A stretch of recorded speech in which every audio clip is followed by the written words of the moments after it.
For as long as humans have looked upward, the sky has represented both freedom and impossibility. Birds moved effortlessly through the air, clouds drifted without effort, and the sun crossed the heavens daily, untouched by gravity's pull. On the ground below, humans watched, wondered, and imagined. Long before engines, mathematics, or machines, flight lived in myths, drawings, prayers, and dreams. It was not just a technological challenge, it was a philosophical one. Could humans ever escape the earth that shaped them? The invention of the first airplane did not arrive suddenly, nor was it the result of a single flash of genius. Instead, it emerged slowly, through centuries of curiosity, failure, and quiet persistence. The popular image of flight often centers on a dramatic moment, a machine lifting from the ground, a crowd watching in disbelief, but the truth is far more complex and far more human. The airplane was not invented in a single day. It was discovered, piece by piece, through observation, experimentation, and an unshakable belief that nature could be understood. What makes the story of the first airplane so fascinating is not merely the technology involved, but the mindset behind it. The inventors were not chasing fame or conquest of the sky. They were trying to answer a question as old as humanity itself. How does flight actually work? Not how to imitate birds blindly, but how to understand the invisible forces that hold them aloft. This story unfolds slowly, across workshops filled with wood shavings, notebooks filled with equations, windswept hills used as testing grounds, and long nights spent questioning assumptions everyone else took for granted. It is a story of patience, humility, and respect for nature's rules. And it begins not with engines or wings, but with observation. Section 1. Before engines, the long human obsession with flight. Long before the first airplane ever left the ground, humans were already experimenting with the idea of flight using the only tools available to them: imagination and careful observation. Ancient civilizations watched birds not with envy alone, but with analytical curiosity. They noticed wing shapes, soaring patterns, and how birds seemed to ride invisible currents of air. These observations planted the earliest seeds of aerodynamic thought, even if the language to describe it did not yet exist. In ancient China, kites were among the earliest human-made objects to achieve controlled flight. At first, they were toys and ceremonial objects, but over time, they became tools for measurement, signaling, and experimentation. Kites proved something essential. Heavier than air objects could remain aloft if shaped and positioned correctly. Though simple, this realization was profound. It suggested that flight was not magic. It was physics waiting to be understood. Meanwhile, in ancient Greece, thinkers like Aristotle attempted to describe motion and air resistance, though their models were incomplete. Still, these early philosophical attempts mattered. They established the idea that flight could be studied rationally, not merely mythologized. Yet progress remained slow. largely because the understanding of forces like lift and drag simply did not exist. During the Middle Ages, the dream of flight became entangled with legend. Stories like Icarus warned of ambition unchecked, reinforcing the idea that flight was dangerous, even sinful. Many early experiments ended in injury or death, often because inventors tried to strap wings to their arms and jump from heights, believing strength alone could conquer gravity. These failures were tragic, but they also taught an important lesson. Human muscle was not enough. Something else was needed. That something began to emerge during the Renaissance. Leonardo da Vinci stands as one of the most important figures in early flight history, not because he built a successful flying machine, but because he approached flight differently. He did not start with the human body. He started with nature. Leonardo filled notebooks with detailed sketches of birds, wings, airflow, and mechanical linkages. He understood that flight required balance, lift, and control, not brute force.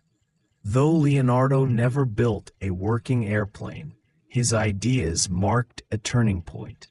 He recognized that wings must interact with air in precise ways, and that stability mattered as much as lift. He also imagined machines that were heavier than air, a radical concept at the time. In this sense, Leonardo did not invent the airplane, but he invented the mindset that would eventually make it possible.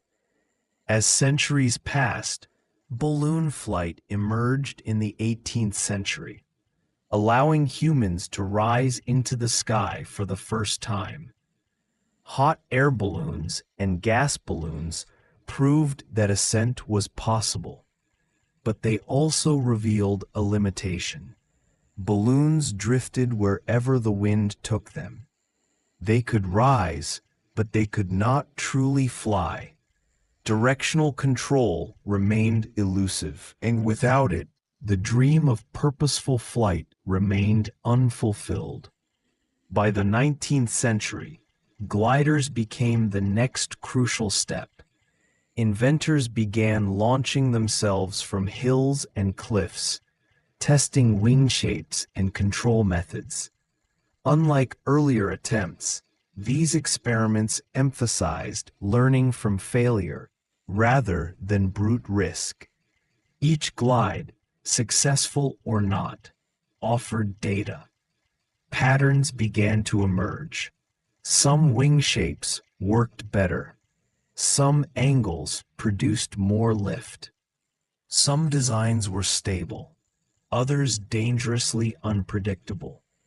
Perhaps the most important realization during this era was that flight was not about copying birds exactly. It was about understanding air itself. Air was no longer empty space. It was a medium with behavior, resistance, and structure. This shift in thinking changed everything. Instead of asking, "How can humans fly?" inventors began asking, "How does air support flight?" By the time engines became light and powerful enough to be useful, the groundwork had already been laid. The first airplane would not succeed because of its engine alone. It would succeed because centuries of quiet observation, failure, and refinement had finally taught humans how the sky truly worked. The invention of the airplane was not a rebellion against nature. It was a collaboration with it. Section 2. The breakthrough idea everyone missed: understanding lift, control, and invisible air. For centuries, the greatest obstacle to flight was not a lack of courage or imagination, but a misunderstanding of air itself. Most early inventors believed that flight was a problem of strength. If wings were large enough or muscles powerful enough, the sky would eventually surrender. This assumption quietly delayed real progress for hundreds of years.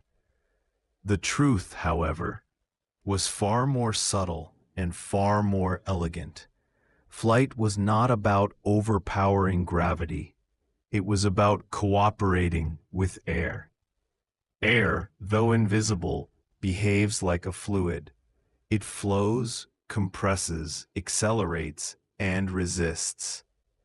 Until this realization took hold, inventors were working blindly, guessing at shapes and motions without understanding the forces acting upon them. The breakthrough came when a small number of thinkers began asking a different question, not how to flap harder, but how to shape movement so that air itself would do the lifting. One of the most important insights was the concept of lift, a force generated when air moves differently above and below a surface. Early theories suggested that wings worked simply by pushing air downward, but experiments began to reveal a more complex interaction. Air traveling over a curved surface speeds up, creating lower pressure above the wing, while slower moving air below creates higher pressure. The result is an upward force strong enough to counter gravity if the wing is shaped and angled correctly. This idea was revolutionary because it meant that flight did not require constant flapping. A wing could glide, sustained by forward motion and proper design. This realization transformed flying machines from awkward imitations of birds into tools of aerodynamic balance. The sky was no longer something to be beaten. It was something to be shaped. Yet lift alone was not enough. Many early gliders could rise briefly, only to crash moments later. The problem was control. Birds do not merely float, they constantly adjust. Their wings twist, their tails correct, and their bodies respond instantly to changing air currents. Early machines lacked this adaptability. Without control, lift became dangerous rather than useful. This is where many inventors failed. They focused on power and structure, but ignored stability. A flying machine must be able to roll, pitch, and yaw without losing balance. These three axes of movement determine whether a craft glides smoothly or spirals into the ground. Without understanding them, even the most powerful machine would be uncontrollable. The breakthrough came when designers began studying not just birds in flight, but birds in adjustment. They noticed how wings subtly warped during turns, how tails acted as stabilizers, and how small changes made the difference between glide and fall. This led to the realization that a flying machine needed active control surfaces, not rigid wings locked into place. One of the most overlooked aspects of early flight experimentation was wind itself. Many inventors tested machines in still air, believing calm conditions were safest. But the pioneers who truly advanced flight sought windy environments. They understood that wind revealed truths. It showed how air flowed over wings, how pressure shifted, and how control surfaces responded. Wind turned theory into experience. This shift from static testing to dynamic interaction with air changed everything. Instead of guessing, inventors could feel forces directly through the machine. A wing dipping unexpectedly, a sudden lift increase, or a stall became lessons rather than mysteries. Each controlled glide added knowledge that could not be found in books. Another critical mistake early inventors made was assuming symmetry meant stability. Many designs featured identical wings locked in fixed positions. But nature rarely relies on perfect symmetry for movement. True stability comes from adjustability, the ability to subtly alter shape in response to conditions allows for balance. This insight led to the development of wing warping and later ailerons, mechanisms that allowed pilots to control roll. Understanding airflow also meant recognizing limits. When a wing's angle becomes too steep, airflow separates, lift collapses, and the craft stalls. This was a terrifying phenomenon for early pilots, often occurring without warning. But as knowledge grew, stall behavior became predictable. Pilots learned to feel it, avoid it, and recover from it. Flight became not only possible, but survivable. Equally important was the realization that power should serve control, not replace it.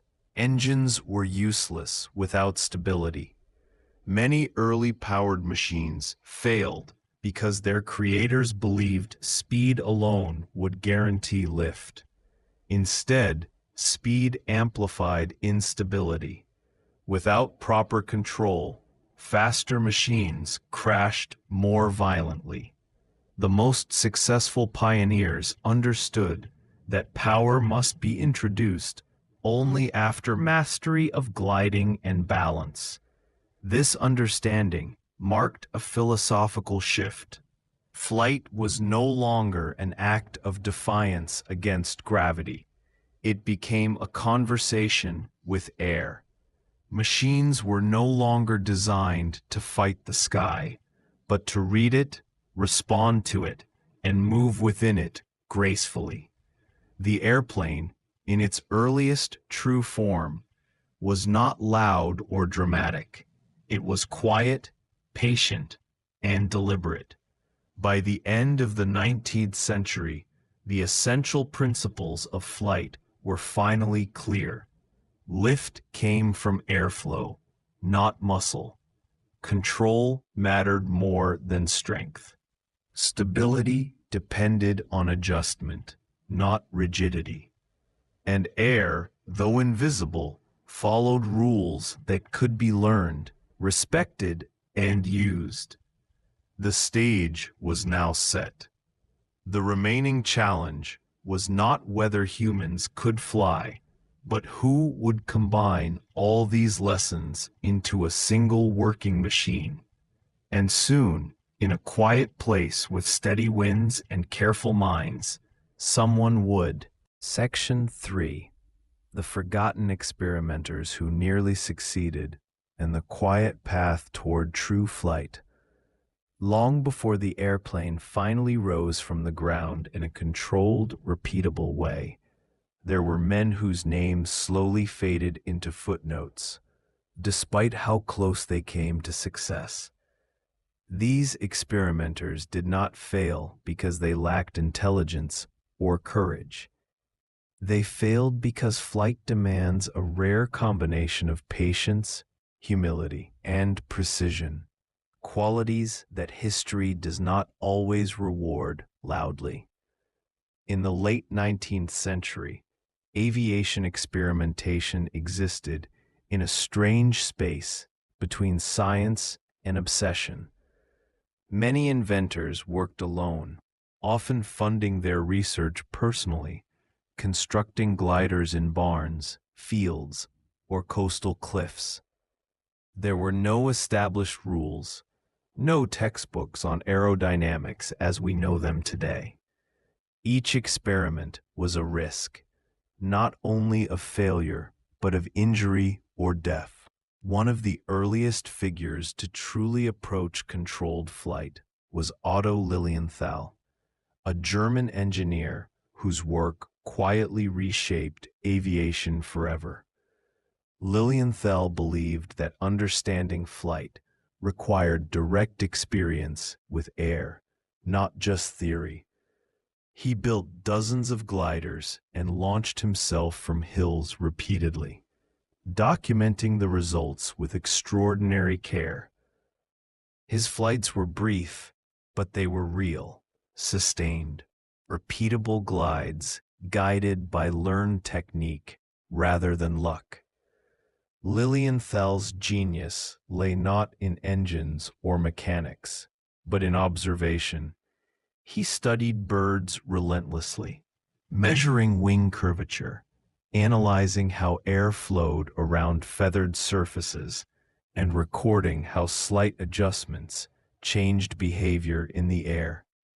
His gliders were simple by modern standards, yet remarkably stable for their time. More importantly, he published his findings openly, sharing hard-earned knowledge with the world. However, Lilienthal relied heavily on shifting his body weight to control his craft. This method worked until it didn't. In gusty or turbulent conditions, human reflexes were simply too slow. In 1896, a sudden stall sent Lilienthal crashing to the ground, ending his life. His death sent a chilling message through the aviation community. Flight was possible, but unforgiving. Yet Lilienthal's work ignited something powerful. His experiments proved that controlled gliding was achievable. He had crossed a psychological boundary humanity had feared for millennia. After him, flight no longer belonged solely to myth. Another crucial figure was Octave Chanute, an engineer whose greatest contribution was not a single machine, but collaboration. Chanute believed aviation would only succeed if knowledge was shared. He corresponded with inventors across Europe and America, gathering insights, comparing results, and identifying patterns. His work created a quiet network of thinkers, all moving toward the same goal. Chanute's own gliders introduced key structural innovations, particularly in wing bracing and stability. His designs demonstrated that aircraft could be both lightweight and strong, a balance essential for powered flight. But Chanute, like many others, understood his limitations. He was not chasing glory. He was building a foundation. Then, there were the tragic pioneers whose ambition outran their understanding. Samuel Pierpont Langley, a respected scientist, believed that raw power would unlock flight. His unmanned models flew successfully, convincing him that scaling up would be simple. But when his full-sized, manned aircraft was launched, it collapsed into the water almost immediately, twice. The failures were public and humiliating, reinforcing skepticism around aviation. Langley's mistake was not intelligence, but timing. He introduced power before mastering control. Engines amplified instability instead of overcoming it. His failure served as a warning. Flight could not be forced into existence through machinery alone. Meanwhile, in quieter places, others were learning different lessons. Some experimenters noticed that their best glides occurred not when wings were rigid, but when they flexed slightly. This flexibility allowed wings to adapt to changing air pressure, smoothing turbulence rather than resisting it. though poorly understood at the time. This observation hinted at deeper aerodynamic truths. Another overlooked insight came from crashes themselves. Early pilots began to recognize patterns in failure. A sudden loss of lift at steep angles, uncontrollable rolling motions after minor disturbances, forward dives that worsened when pilots panicked. Slowly, painfully, flight behavior became predictable. The air was not random. It followed rules. One of the greatest barriers these pioneers faced was the absence of reliable data. Measuring airspeed, lift, and pressure was incredibly difficult. Wind tunnels were rare and primitive. Many relied on intuition, refined through repetition. Each flight, successful or not, added a small piece to a growing puzzle. The most successful experimenters were not those who flew the longest, but those who learned the fastest. They kept meticulous notes. They modified one variable at a time. They resisted the temptation to make dramatic changes after failure. Progress came not from bold leaps, but from careful steps. There was also a philosophical divide. Some believed flight should imitate birds exactly, complete with flapping wings. Others suspected that human flight would require its own solutions. Over time, the second group gained ground. Birds evolved over millions of years. Humans had to engineer their way into the sky, using principles, not imitation. By the dawn of the 20th century, the remaining pieces were almost in place. Wings could generate lift. Gliders could be controlled. Structures could be light yet strong. What remained was integration, the ability to bring control, lift, and power together in harmony. The tragedy is that many who laid this groundwork never lived to see success. Their names faded, their machines decayed, and their contributions were absorbed quietly into history. But without them, the airplane would not exist. They were the invisible architects of flight, the ones who failed just close enough to teach the world how not to fall.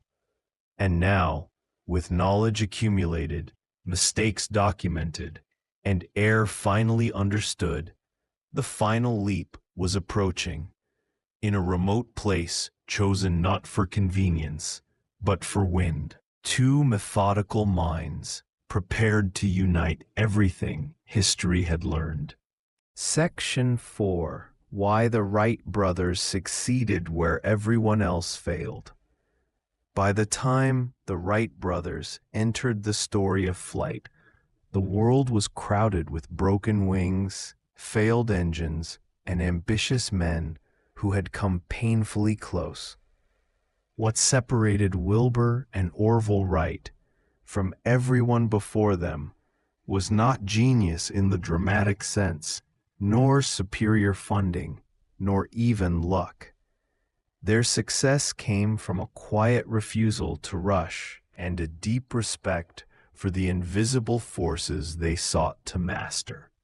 Unlike many inventors of their era, the Wright brothers did not begin with the dream of power. They began with control. Most early aviation pioneers believed flight was a problem of strength. Stronger engines, larger wings, more thrust. The Wrights saw something different. They understood that a machine could lift into the air and still be doomed if it could not be guided once it left the ground. An airplane, they realized, was not just a machine. It was a system that had to respond to the pilot's intent instantly and predictably. This insight changed everything. Wilbur Wright, in particular, was deeply influenced by the death of Otto Lilienthal. He read Lilienthal's work carefully and recognized the fatal flaw: reliance on body shifting alone for control. Humans, no matter how skilled, could not react quickly enough to sudden changes in air. Control had to be mechanical, precise, and continuous. Instead of copying existing designs, the Wright brothers questioned nearly every assumption aviation had accepted as truth. They suspected that much of the published aerodynamic data was wrong. Rather than trusting authorities, they decided to test everything themselves. This decision would slow them down, but it would also save them.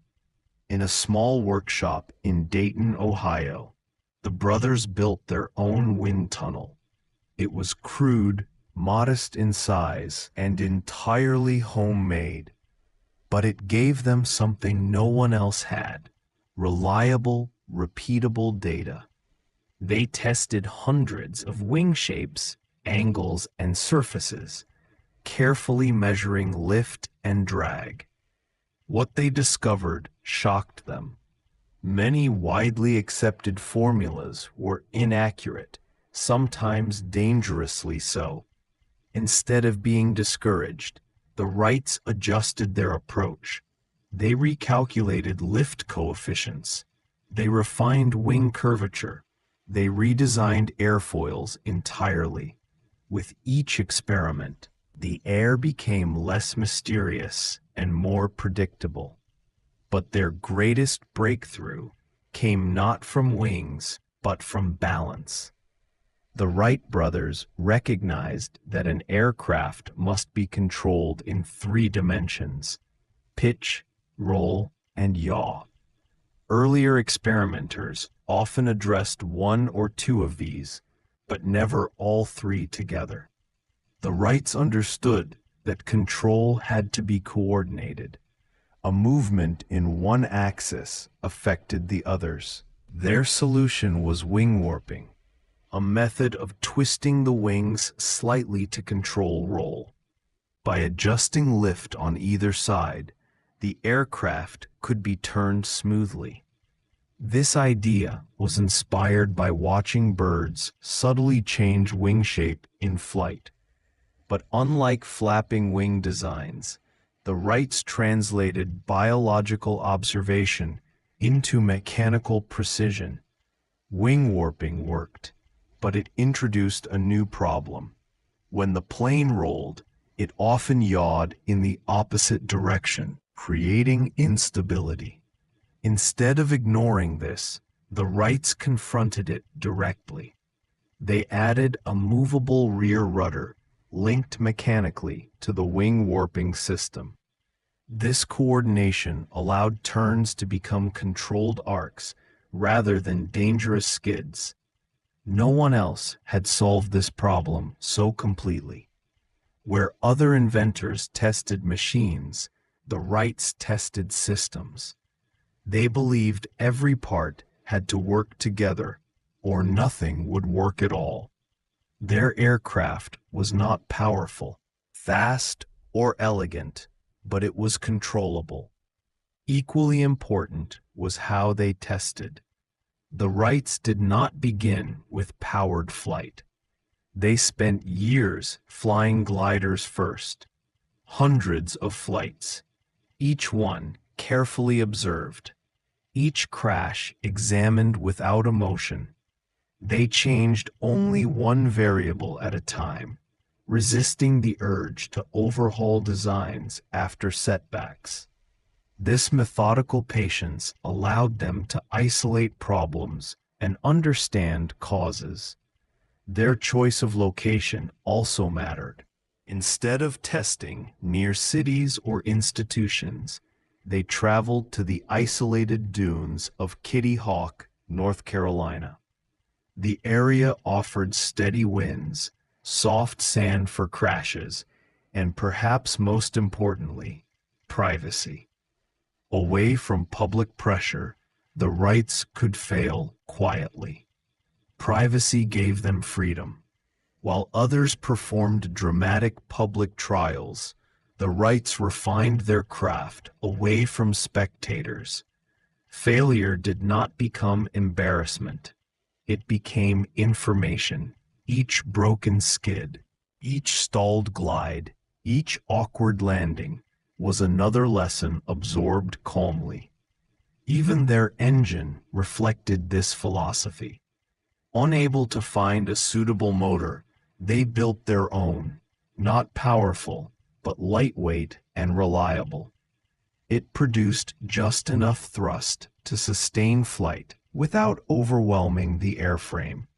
Power, to them, was a servant to control, not its replacement.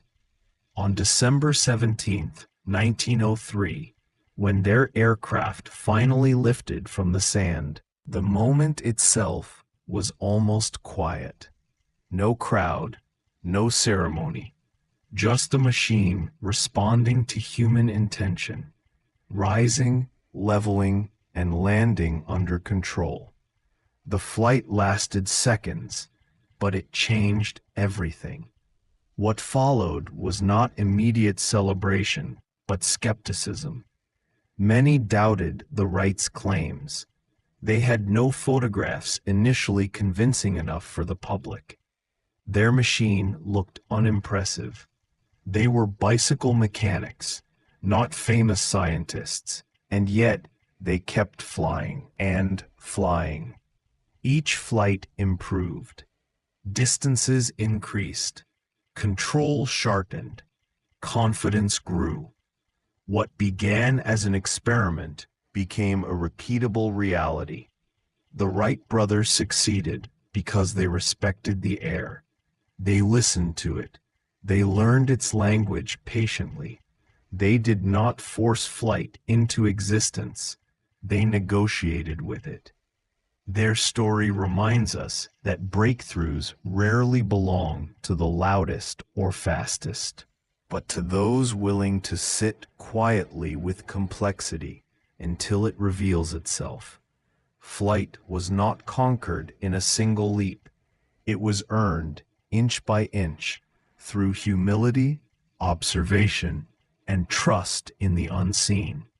And with that, humanity finally stepped into the sky, not by overpowering nature, but by understanding it. Section 5. The first flights that quietly proved humans could truly fly. The moment an airplane leaves the ground is not always dramatic. Sometimes it is so subtle that history barely notices it happening at all. When the Wright brothers achieved powered flight, the world did not immediately change. There were no cheering crowds, no newspapers rushing to print headlines, no government sending congratulations. What changed instead was something quieter and far more important. Flight became repeatable. That was the true breakthrough. Many inventors before the Wrights had experienced brief moments of lift, machines that hopped, glided, or leapt into the air before collapsing back to Earth. These moments were impressive, but they were not proof. They were accidents balanced on luck. What Wilbur and Orville Wright set out to demonstrate was something different. That a human could take off, fly under control, turn, and land safely, again and again. After December 17, 1903, the Wright brothers did not declare victory. They returned home and kept working. Their next flights were not about distance or speed. They were about reliability. They flew when the wind was strong. They flew when it was weak. They flew after repairs, adjustments, and failures. Each flight added confidence, not only in the machine, but in the principles behind it. By 1904, the brothers had moved their testing to Huffman Prairie near Dayton, Ohio. This location lacked the steady winds of Kitty Hawk, which forced the Wrights to refine their launch methods and improve their engine performance. The change was difficult, but necessary. If flight was to be practical, it had to work outside ideal conditions. Early flights at Huffman Prairie were frustrating. The aircraft struggled to gain lift. The engine lacked power. The launch rail had to be extended. But rather than abandoning the effort, the Wrights modified carefully. They lengthened wings, adjusted propellers, reinforced structures. Each change was measured and deliberate. What emerged was something unprecedented. Sustained, powered flight under full control. In September 1904, Wilbur completed the first full circle ever flown by an airplane. The machine lifted, turned, corrected itself, and returned toward its starting point. This was not just flying. It was navigation, direction, intent. The airplane obeyed. Soon after, they achieved flights lasting over 5 minutes, then 10, then more. Each landing ended without disaster. Each takeoff felt less uncertain than the last. Still, almost no one was watching. The Wright brothers were famously private. They did not invite reporters. They did not advertise demonstrations. Part of this secrecy came from fear. Fear that competitors would steal their designs before patents were secured. But another part came from temperament. They believed that proof would speak louder than spectacle. This decision slowed their recognition, but it strengthened their confidence. By 1905, the Wright Flyer 3 had become a truly practical aircraft. It could remain airborne for over half an hour. It could turn sharply. It could land where the pilot chose. The brothers no longer thought in terms of if flight worked, but how well it worked. At this point, something subtle but profound happened. The airplane stopped being an experiment and became a vehicle. Wilbur began flying while Orville timed flights and recorded observations. Then they switched. The aircraft responded the same way to each pilot. This consistency mattered deeply. It meant flight was no longer dependent on instinct or improvisation. It was teachable. They practiced maneuvers deliberately. Figure eights, controlled descents, tight turns. They learned how the aircraft behaved near stalls, how it responded to sudden gusts, how quickly it could recover from imbalance. Every movement was absorbed into muscle memory. What they were unknowingly creating was the foundation of pilot training. Despite these successes, skepticism persisted. When word of their flights leaked, many dismissed the claims. European aviation circles laughed. Newspapers questioned the lack of public proof. Some called it a hoax. Others claimed exaggeration. The Wright brothers responded not with arguments, but with silence. They knew something the critics did not. The air had already surrendered its secrets.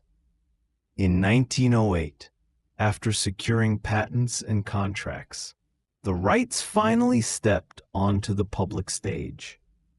Wilbur traveled to France. Orville remained in the United States. Both prepared demonstrations that would remove all doubt. What followed stunned the world. Wilbur's flights in Le Mans were graceful and controlled. Unlike anything audiences had ever seen, he banked smoothly, turned confidently, flew longer than any European machine had managed. Skeptics became believers within minutes. Applause followed every landing. Meanwhile, Orville flew at Fort Myer in Virginia, demonstrating not only control, but endurance. He carried passengers, reached record altitudes, remained airborne for extended periods. Tragically, one flight ended in the first fatal airplane accident, claiming the life of Lieutenant Thomas Selfridge. The Wrights were devastated, but even this tragedy proved something important. Airplanes were now real enough to fail in real ways. The age of aviation had begun. What made these first true flights so important was not their drama, but their normalcy. The Wrights showed that flight could be repeated, practiced, and improved. Airplanes did not vanish after a single leap. They returned, landed, and flew again. Within a few years, aviation would accelerate rapidly. New designs emerged. Speeds increased. Distances expanded. But every aircraft, no matter how advanced, relied on the same principles the Wright brothers had proven in those quiet fields. Lift, control, balance, trust. The early flights were not heroic in the way history often imagines them. They were cautious, methodical, sometimes boring. But it was precisely this lack of spectacle that made them powerful. Flight became part of reality, not fantasy. The sky, once unreachable, became a place humans could visit intentionally and return from safely.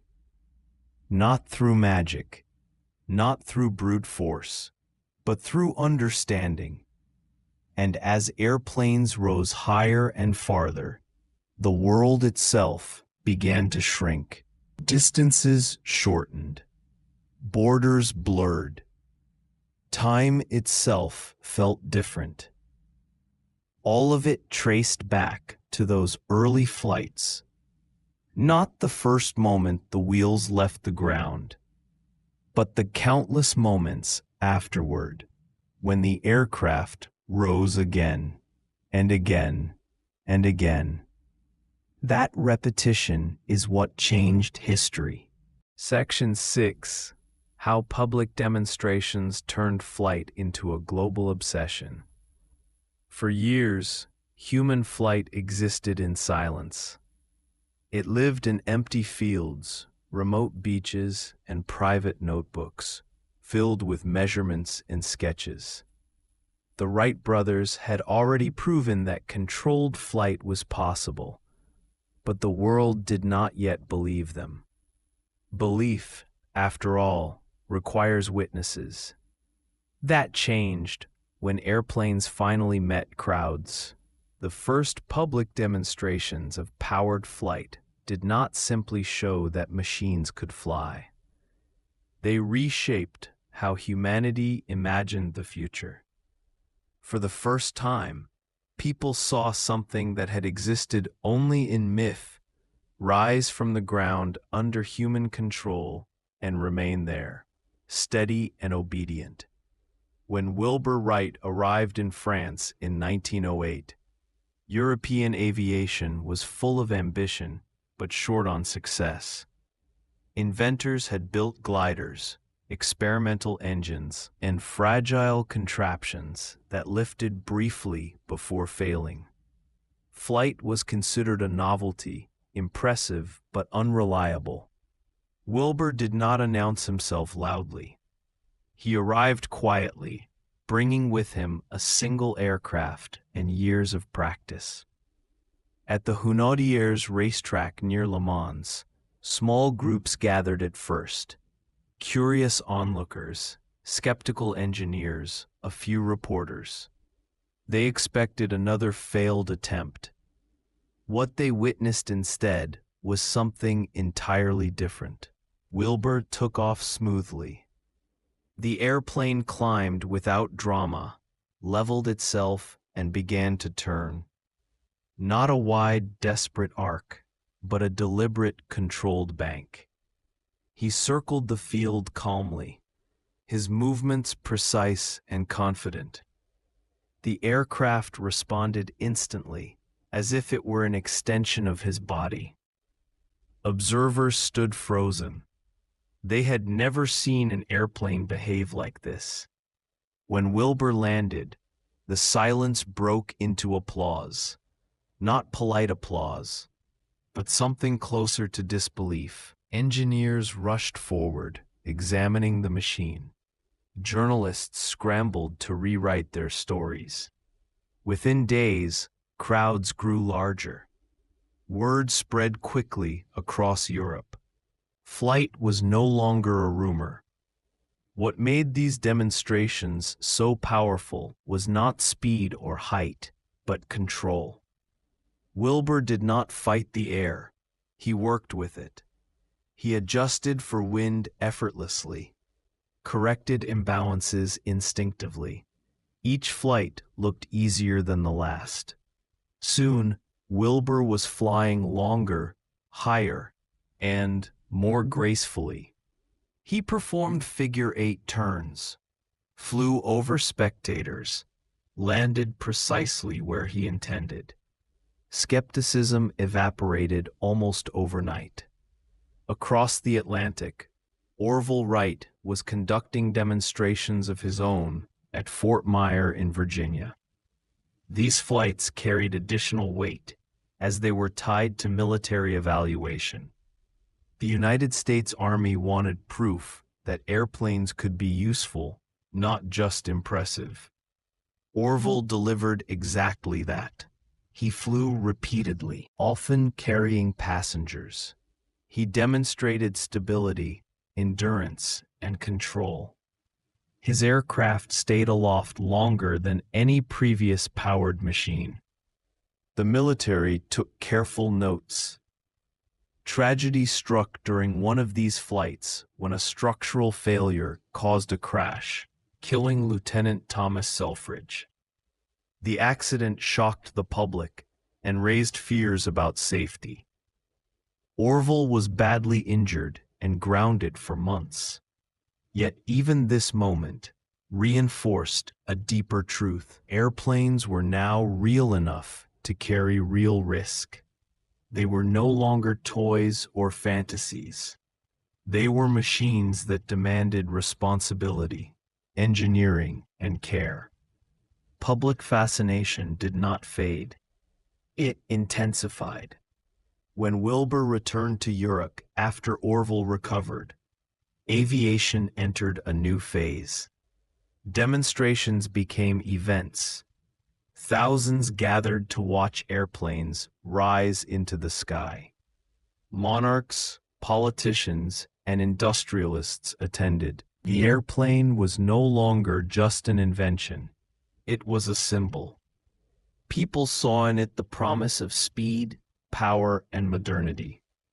Newspapers filled their pages with photographs of aircraft in flight. Artists painted scenes of airplanes soaring over cities. Writers imagined futures shaped by air travel. The sky, once distant and unreachable, now felt close. Soon other inventors followed. Glenn Curtiss in the United States developed faster aircraft. European designers refined wings and engines. Aviation schools emerged. Pilots became public figures. Air shows attracted massive crowds, blending science with spectacle. Yet behind the excitement lay something quieter and more important. Flight had entered the public imagination as something permanent. No one asked anymore whether humans could fly. The question had shifted to how far, how fast, and how safely. Governments began investing heavily in aviation. Militaries recognized its strategic potential. Businesses envisioned airmail and passenger transport. The airplane became woven into plans for the future. What made this transformation possible was visibility. Until people saw airplanes fly reliably, flight remained abstract. Once they watched aircraft rise, turn, and land safely, belief followed naturally. Demonstrations did not merely prove technology, they rewired expectations. Children who watched those early flights grew up dreaming of the sky. Engineers redirected careers toward aviation. Cities imagined airports before they existed. Flight created momentum. Even failures could not stop it. Crashes, setbacks, and limitations were no longer reasons to abandon the dream. They were challenges to overcome. Progress accelerated precisely because people now believed progress was possible. By the early 1910s, airplanes had become part of public life. Air races were held across Europe. Records were tracked obsessively. Pilots pushed boundaries with courage and curiosity. What began as cautious demonstrations turned into a worldwide movement. And yet, amid the crowds and applause, the essence of flight remained unchanged. It was still about balance, understanding, and respect for the air. The best pilots were not reckless. They were calm, precise, and attentive. Public demonstrations taught the world not just that flight existed, but that it required discipline. In that sense, the airplane reshaped human behavior as much as technology. It demanded patience, learning, and humility. Those who mastered the air did so not through force, but through cooperation with invisible forces. The sky had become a shared space. From that moment on, humanity no longer looked upward with longing alone, but with intention. The airplane did not merely lift bodies into the air. It lifted imagination, ambition, and belief. The age of flight had truly begun, not when the first machine left the ground, but when the world finally watched and understood that it would never come back down for good. Section 7. How early aviation changed war, travel, and human perception forever. When airplanes proved they could fly reliably, the world did not simply gain a new machine, it gained a new way of thinking. Flight altered how humans understood distance, danger, and possibility. It compressed the planet, challenged ancient assumptions, and quietly redefined power. What had once taken weeks or months could now be imagined in hours. Borders that felt permanent suddenly seemed fragile. The sky was no longer empty, it was strategic. At first, the airplane was seen as a curiosity, a thrilling spectacle for crowds. But visionaries quickly understood that its true impact would not be entertainment. It would be transformation. Nowhere was this realization more immediate than in warfare. Before airplanes, Wars were fought horizontally. Armies marched across land. Navies controlled seas. Battles unfolded along visible fronts. The sky played no role beyond weather and superstition. Aviation shattered that limitation. Early military observers initially doubted airplanes could be useful in combat. Aircraft were fragile, slow, and lightly powered. Yet they offered something no other technology could: perspective. From above, commanders could see enemy movements, supply lines, and terrain with unprecedented clarity. The first military airplanes were used for reconnaissance, not combat. Pilots flew unarmed, sketching enemy positions by hand or memorizing what they saw. Even this basic advantage changed everything. Surprise attacks became harder. Hidden formations were exposed. Information flowed faster than ever before. Within a few years, nations were racing to weaponize the sky. As engines improved and airframes strengthened, airplanes began carrying cameras, radios, and eventually weapons. The sky transformed into a new battlefield, one without trenches or borders. Control of the air became essential. World War I accelerated aviation development at an astonishing pace. Aircraft evolved from fragile observation machines into fighters and bombers. Pilots became symbols of heroism, dueling high above the chaos below. The romantic image of the Knight of the Air emerged, masking the grim reality that war had expanded vertically. For the first time, civilians could be affected directly by aerial warfare. Cities were no longer safe simply because they were distant from front lines. The psychological impact of this shift was profound. Humanity realized that technology could erase traditional protections overnight.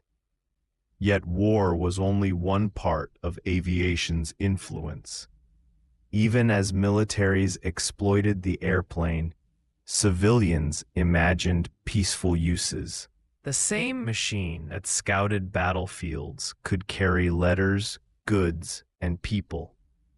Distance itself began to lose meaning. Early passenger flights were rare and uncomfortable. Aircraft were loud, open to the elements, and often unreliable. Still, those who experienced them spoke of a strange sensation, not just of flight, but of perspective. From above, the world looked different. Mountains flattened into patterns. Rivers became lines. Cities appeared orderly and small.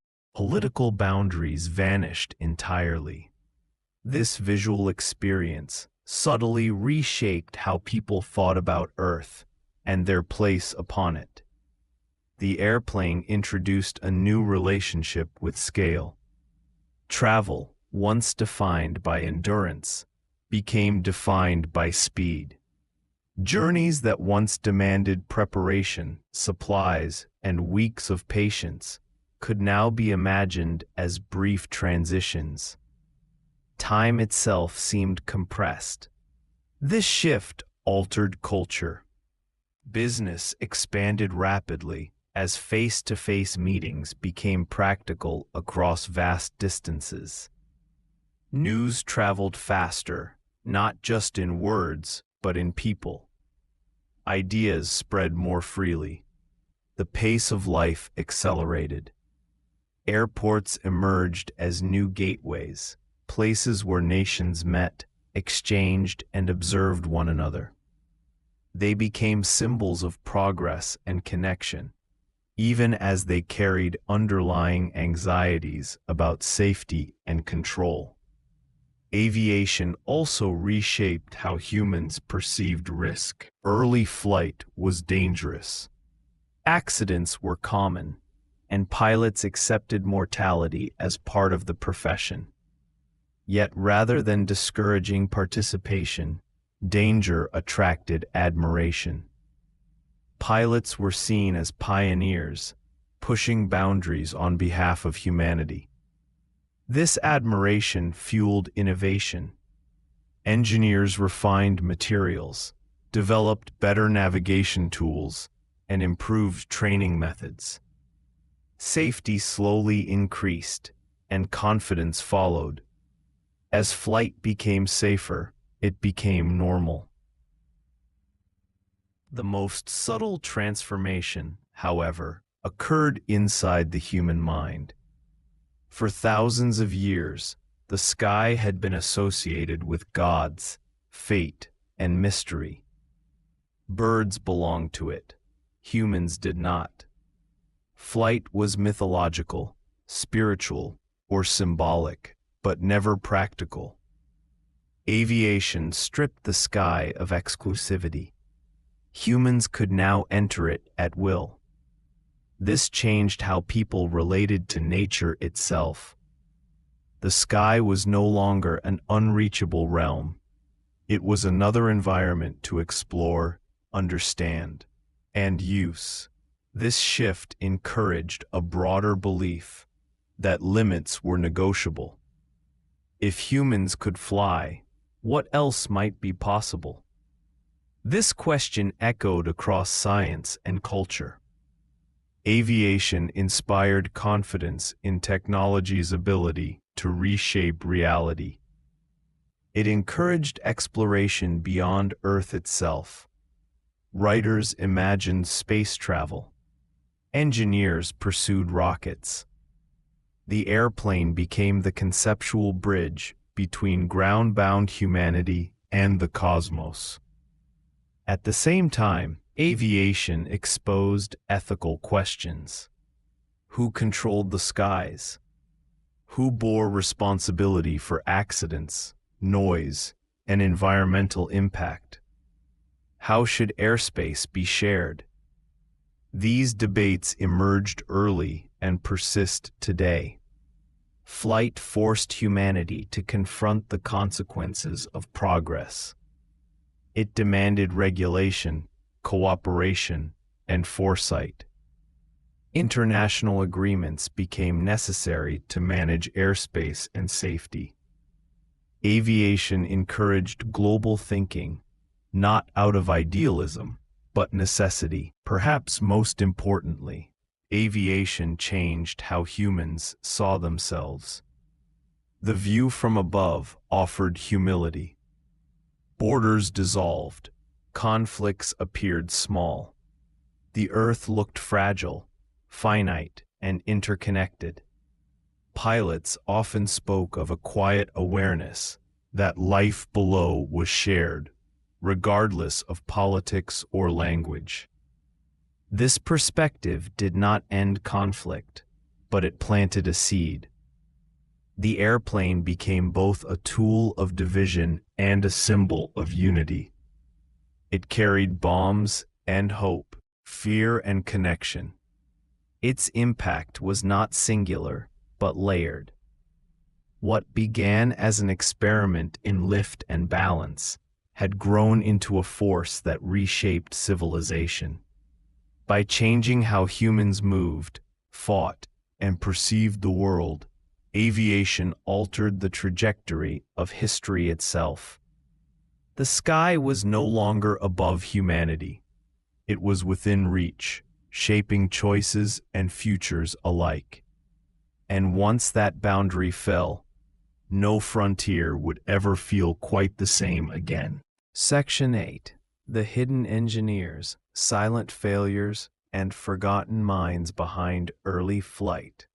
History often remembers flight as a clean story with clear heroes. A moment of triumph, a name etched into textbooks, a single machine lifting into the air while the world watches.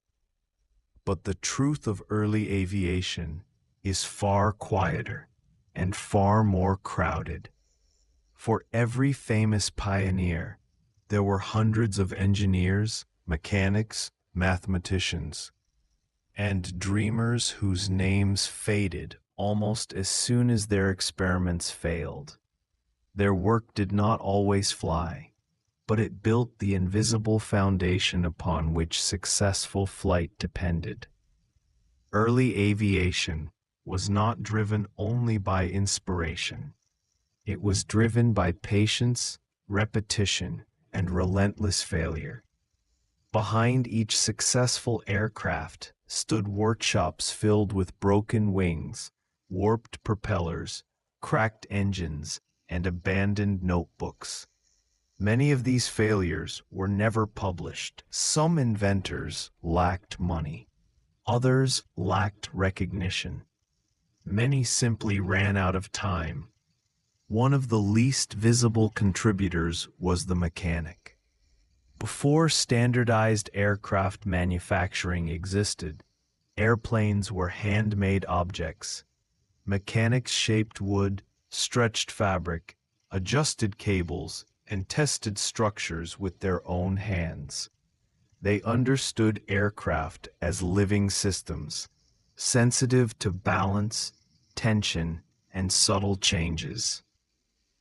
These individuals rarely signed patents or gave public lectures. Yet they were often the first to recognize design flaws and the first to suggest practical solutions. Their intuition, built from touch rather than theory, saved countless lives. Then there were the engineers whose calculations did not match reality. Early aerodynamic theory was incomplete. Equations assumed ideal conditions that never existed. Air behaved unpredictably. Wind refused to cooperate. Designs that worked on paper collapsed in motion. Some engineers devoted years to refining formulas, only to be overtaken by empirical builders who trusted observation over mathematics. Others quietly adjusted their models after repeated failures, contributing insights that future generations would formalize.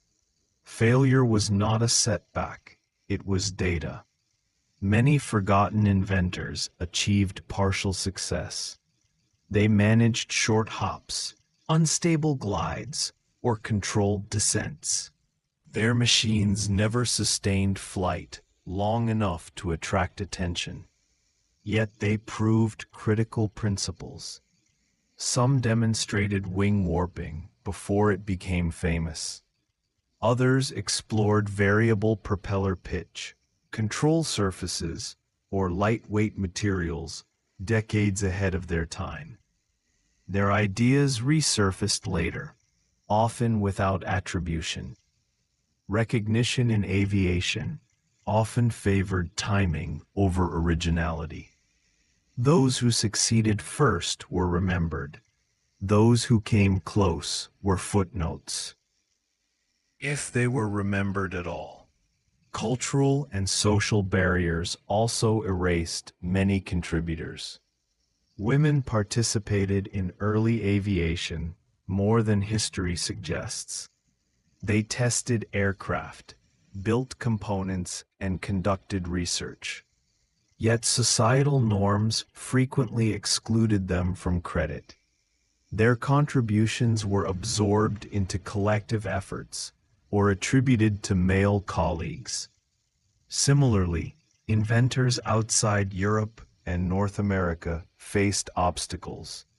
Limited access to funding, publication platforms, and international networks meant their breakthroughs remained local or undocumented.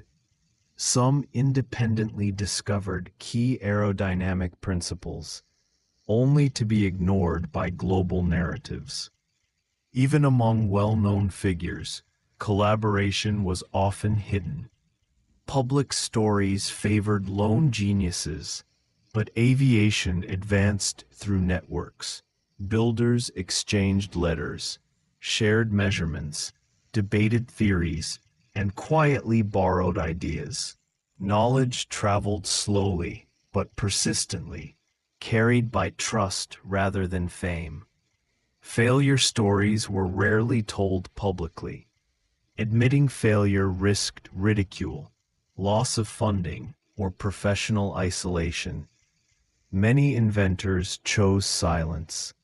Their abandoned projects were stored away, dismantled, or forgotten entirely. Only fragments remain, drawings, letters, or rumors.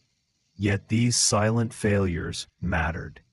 Each broken machine refined understanding. Each collapse revealed structural weaknesses. Each crash forced reconsideration of balance, materials, or control. Aviation advanced not through success alone, but through accumulated error. Some pioneers paid the ultimate price. Early flight was lethal. Many experimenters died testing their own designs. Their names disappeared not because their work lacked value, but because they did not survive to promote it. Their sacrifice was not always heroic. It was often lonely. Families discouraged further experimentation.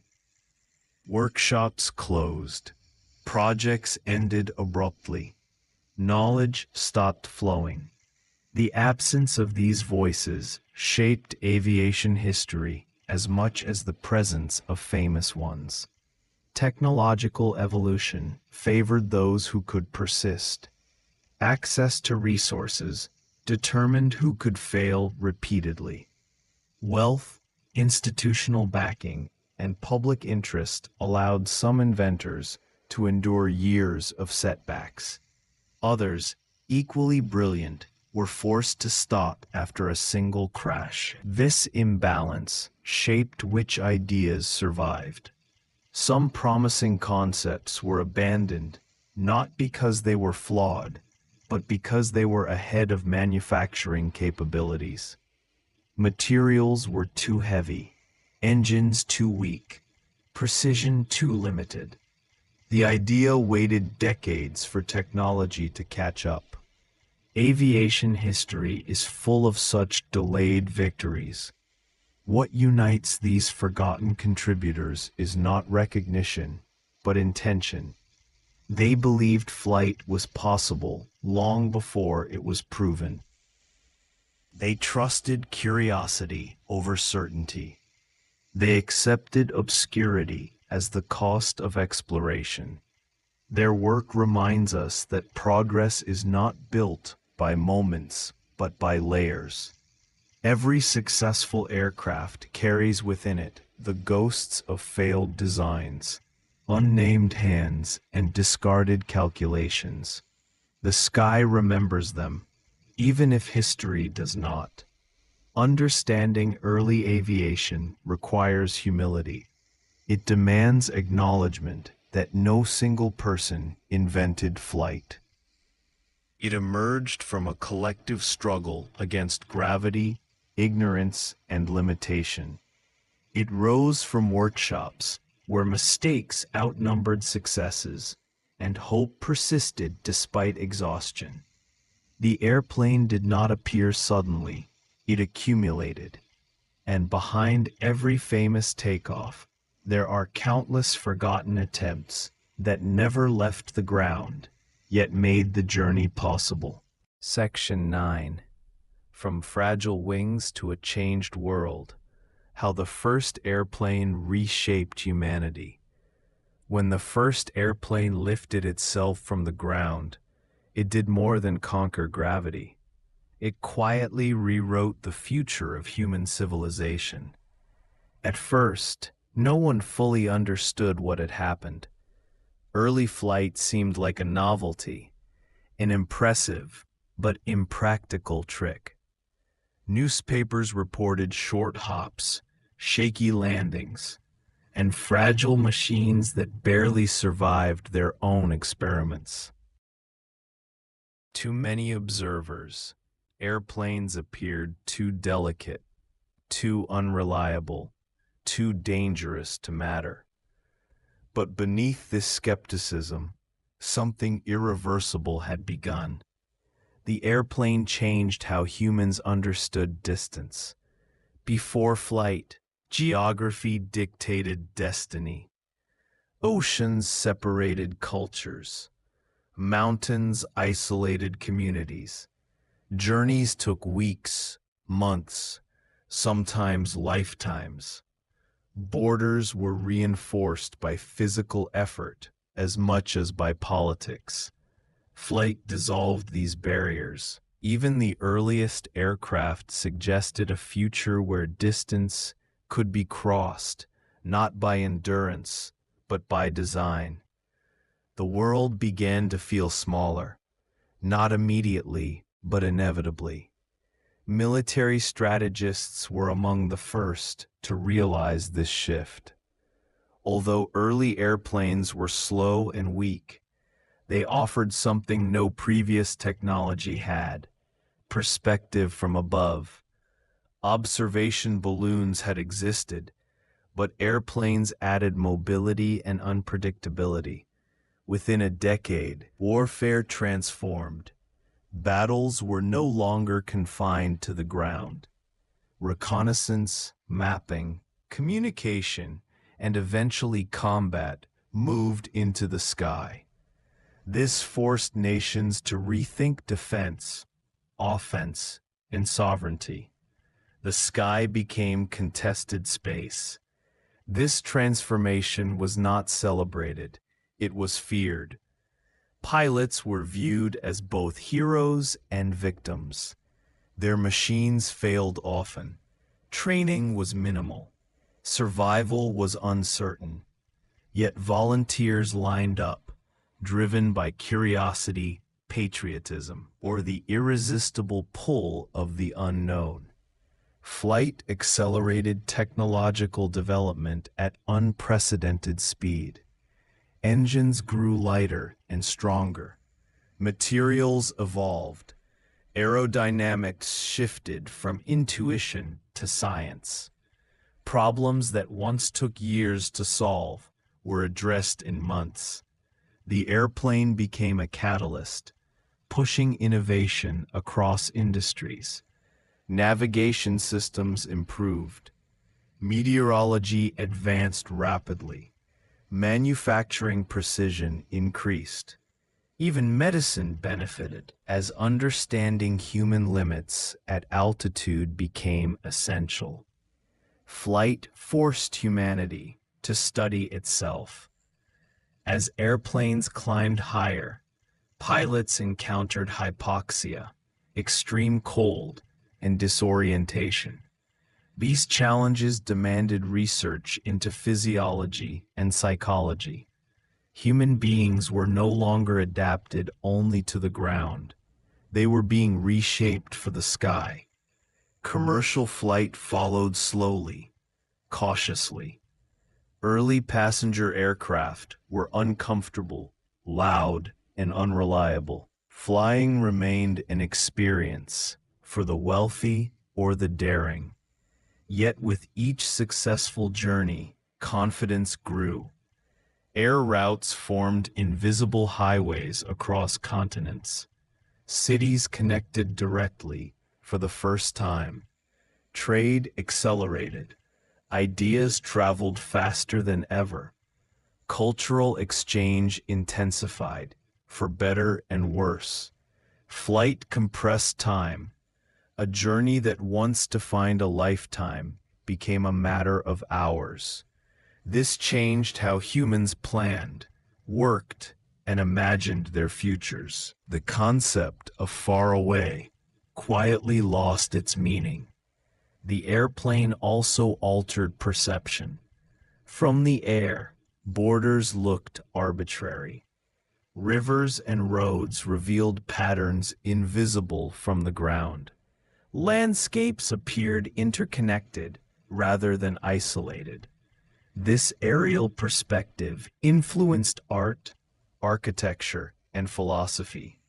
Humans began thinking in systems rather than locations. Networks replaced paths. The world became a single continuous surface rather than fragmented territories. Flight reshaped power. Nations with aviation capabilities gained influence. Control of airspace became as important as control of land or sea. Airports became strategic hubs. Air superiority became decisive. Yet flight also democratized access. Over time, aviation became more affordable. Migration increased. Tourism emerged. Education expanded beyond local boundaries. Families separated by oceans reunited in hours instead of years. The airplane altered identity. People began to see themselves as global citizens rather than regional ones. Exposure to different cultures accelerated social change. Ideas spread faster than authorities could contain them. This frightened some and inspired others. The psychological impact of flight cannot be overstated. Humans had always looked at the sky with wonder. Now they inhabited it. This challenged ancient myths, religious symbolism, and philosophical assumptions. The heavens were no longer unreachable. This shift paved the way for space exploration. Rocketry, satellite technology, and orbital mechanics all grew from principles first refined in aviation. Engineers who built airplanes eventually aimed higher, extending flight beyond atmosphere. The airplane made space imaginable. Without controlled flight, humanity might never have believed it could leave Earth at all. The transition from wings to rockets was not a leap, it was a continuation. Flight also forced ethical questions. Who owns the sky? Who controls access? Who bears responsibility for accidents? How should noise, pollution, and safety be managed? These debates continue today. The airplane's legacy is not purely positive. It enabled warfare on unprecedented scales. It contributed to environmental challenges. It accelerated globalization in ways that disrupted traditional societies. Yet it also saved lives. Medical evacuation, disaster relief, and humanitarian aid depend on aviation. Remote regions became accessible. Knowledge reached places previously isolated. Flight magnified human capability for creation and destruction alike. Perhaps the most profound change was psychological. After flight, impossibility became temporary. If humans could fly, what else could they do? This mindset fueled innovation across every field. Barriers became challenges rather than limits. The unknown became an invitation rather than a warning. The airplane taught humanity to think vertically, to imagine solutions beyond the surface, to accept risk as the price of progress, to trust that fragile ideas, carefully refined, could lift entire civilizations. Today, airplanes are ordinary. They line runways, cross skies invisibly, and fade into routine. But this familiarity hides their radical origin. Every modern flight traces back to the first uncertain attempts: wooden frames, fabric wings, trembling engines, and people willing to fail publicly.